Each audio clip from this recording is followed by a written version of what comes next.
Hello, Penticton. My name is Stephen Collier. I'm a planner with the city, and this is a recorded presentation to give an overview of the land use application proposal we received for the North Wiltse block.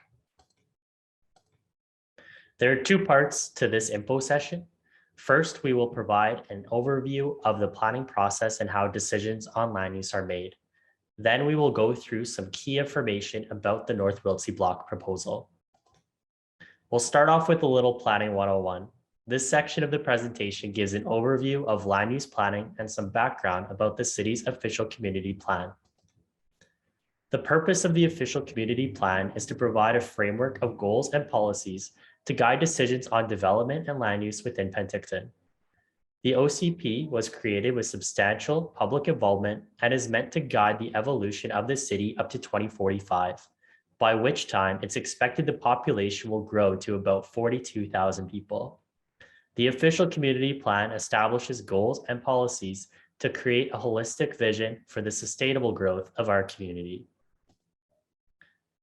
Housing in Penticton today is predominantly single detached homes, with 43% of all houses being single family.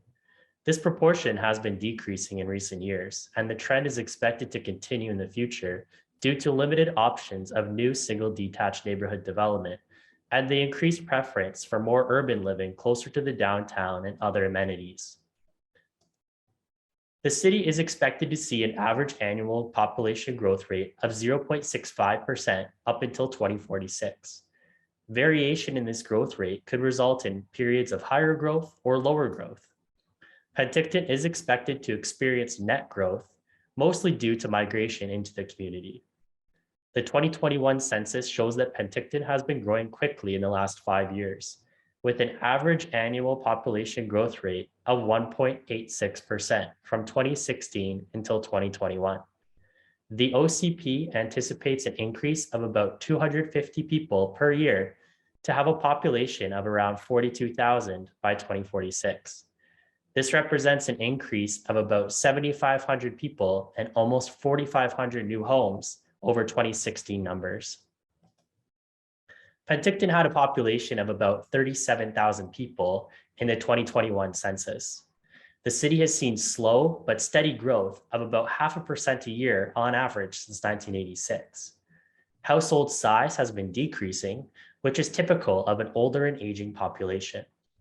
The proportion of 1- and 2-person households in Penticton is over 75%.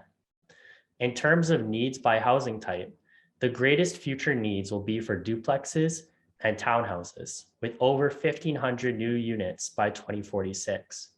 There will also be a need for all housing types across the housing spectrum, everything from single detached homes to apartments. The official community plan outlines areas where the city expects growth to occur. In the 2002 official community plan, many areas in the hillsides were expected to be developed, as you can see on the map to the left. In the 2019 official community plan, most of these growth areas have been scaled back, keeping a few areas for hillside development, including the Upper Wiltse lands.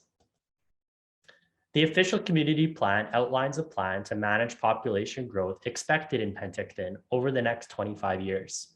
Much of our development will be accommodated through intensification of the existing urban area, maximizing the use of existing infrastructure, creating complete, accessible communities, and intensifying underused and vacant land while minimizing impacts on natural areas. There is emphasis on low-rise and mid-rise developments as opposed to high-rise developments in Penticton. A few key areas are identified for new hillside development to meet the ongoing demand for single detached homes. This next section of the presentation will focus on the development proposal received for the North Wiltse block.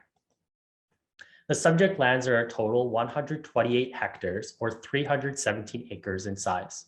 The development site is located almost entirely on the west side of the high voltage Fortis transmission line, which runs through this site. The development area is approximately 44 hectares or 109 acres. The development site is located upslope of the existing Wiltse residential subdivision. Currently, the development site is vacant of any structures. Although it is privately owned land, the development site is a popular hiking and mountain biking destination. The North Wiltse block has been designated for residential development since the first official community plan was adopted by City Council back in 1982. The 1982 official community plan designated the lands for future residential development and for open land. Subsequent official community plans in 1988, 1993, and 2002 all designated these lands as low-density residential. In 2005, the Comprehensive Development Plan identified this area as a major growth area with the potential build-out of up to 800 homes. In 2008, a terms of reference was endorsed by City Council to prepare an area plan for the Upper Wiltse lands. In 2014, the Wiltse Area Structure Plan was approved by City Council to determine more specific land use needs and appropriate development layouts in the North Wiltse block. The Wiltse Area Structure Plan was a more specific land use plan for this area, which introduced many multifamily areas within the future development. This plan envisioned approximately 670 homes on the North Wiltse block, with a commercial node as well. The basic layout of the Wiltse Area Structure Plan, with some minor changes, was incorporated into the 2019 official community plan and influenced the land use designations that exist on the North Wiltse block today. This proposal is to facilitate residential development on the North Wiltse block. A variety of different zones are proposed to allow various residential densities. The plans show approximate unit counts, which could change slightly as the development is built out. It's expected there will be 183 single detached homes, 28 duplex units, and 475 multifamily townhouse units. Several parkland areas are proposed as well. In total, 11.7 hectares of land is proposed for active parkland, while 28.1 hectares is proposed to remain natural. This slide shows the proposed zoning on the North Wiltse block. On this map, north is oriented to the left with the existing neighborhoods at the bottom. The dark green line through the middle of the site is along the Fortis right-of-way, which will be dedicated to the city as a linear trail.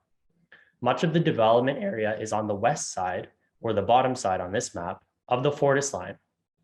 3 active parks are proposed, one at the south end of the development near Partridge Drive, one at the north end of the development near Wiltse Boulevard, and one near the center of the development next to the Fortis linear trail. Early conceptual landscape drawings were one of the many plans submitted with this application package, and those plans, along with all others, are available for public review on the Shape Your City website. The proposed zoning has to align with the OCP future land use designations on the site. This map shows the specific areas outlined in red where the OCP designations are proposed to change. As one example, the new park at the southeast corner on the right-hand side of this map is to be redesignated from detached residential to parkland. 3 new active parks are proposed in this new neighborhood. The applicant has submitted some preliminary park design concepts to help people visualize what these parks could look like. These concepts are not final, and the city is interested in hearing feedback from residents on what they would like to see in these future park areas. This example is the North Entrance Park, which is located next to Wiltse Boulevard. The concept shows a playground, turf area, picnic tables and benches, as well as trail connections to other parts of the neighborhood. This park concept is for the park located near the middle of the neighborhood, next to the Fortis right-of-way linear trail. It shows space for a potential dog park, another playground, or perhaps a community garden. Trail connections lead from this park to the 2 other parks proposed in the neighborhood. This concept shows the large city park just to the east of the Fortis line. It shows a parking lot, room for a small soccer field, a multi-purpose lawn area, and a picnic shelter. Near the center is what shows an amphitheater area. Again, this is conceptual only and demonstrates the options available for this larger park, which is included in phase 1 of the development. At this stage, staff have required the applicant to submit a traffic impact assessment report, environmental assessment report, and geotechnical hazard report to better understand the impacts of this proposed development. These reports helped inform the proposed subdivision layout. For example, the reports identified areas of the properties that will remain natural and undeveloped due to environmental features or geotechnical hazard. Should the land use ultimately be supported by City Council, numerous technical items will be addressed by staff through the subdivision stage. Community engagement is proposed when amendments to the official community plan are submitted. In this case, the applicant is proposing to update the mapping of the future land use designations in the North Wiltse block to facilitate rezoning the lands for residential development. The results of the engagement period will be shared with City Council, the applicant, and the community after the end of the engagement period. Staff are following the procedure for community engagement for official community plan amendments.